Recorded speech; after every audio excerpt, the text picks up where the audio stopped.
The toll of anti-Asian incidents during this pandemic goes beyond physical attacks. For many Asian Americans and Pacific Islanders, or AAPIs, it could also lead to sleep troubles, depression, and PTSD. That's because psychologists we spoke to say anti-Asian hate impacts not only the victims, it can also have mental health impacts on those indirectly exposed through watching viral videos or doom scrolling online. Racialized distress or trauma can lead to very detrimental health complications. So in addition to disturbed sleep and eating, you can also develop bad habits that lead to things like hypertension and diabetes. And one factor that makes the mental health impacts even more notable, several studies of different API groups suggest lower rates of seeking mental health treatment than any other races. It's largely because they've been taught to keep their heads down and to work hard and try and work out their differences among themselves. It's different than with other groups because there's implications for your entire clan, not just the person. When you out yourself as having an issue, this could have implications for the rest of your family. But why do we feel a psychological impact in the first place? Let's break down two different types of trauma here. After the Atlanta shooting that left 8 people dead, 6 of whom were Asian women, many were fearful. The reality is that this could have been me or my sister or my family. Psychologist Kevin Nadal says deeply relating to victims or to the survivors is part of a collective trauma. Collective trauma is the notion that people of any given group may have a response to a traumatic event.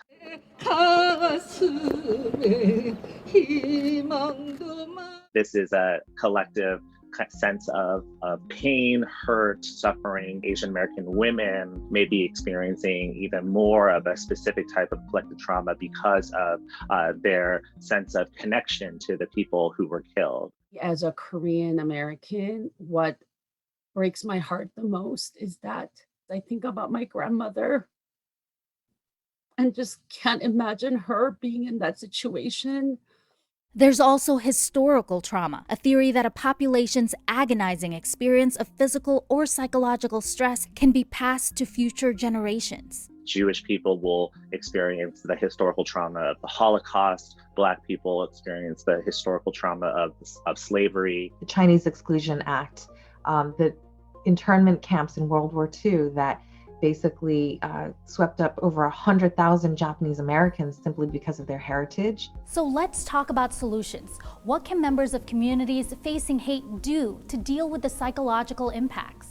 Our experts say talk to someone, a friend, family, or a professional about your feelings or any physical pain. Do things that make you feel safe, like walking in pairs. And lastly, solutions shouldn't rely on the shoulders of APIs alone. I think it's important to acknowledge the systemic role of racism in our society because we can't just rely on the survivors of violence or the survivors of discrimination to develop strategies. Nadal says acknowledging that anti-Asian racism exists is the first step. Then education, like teaching API history in classrooms to combat bias. For Newsy, I'm Kat Sandoval.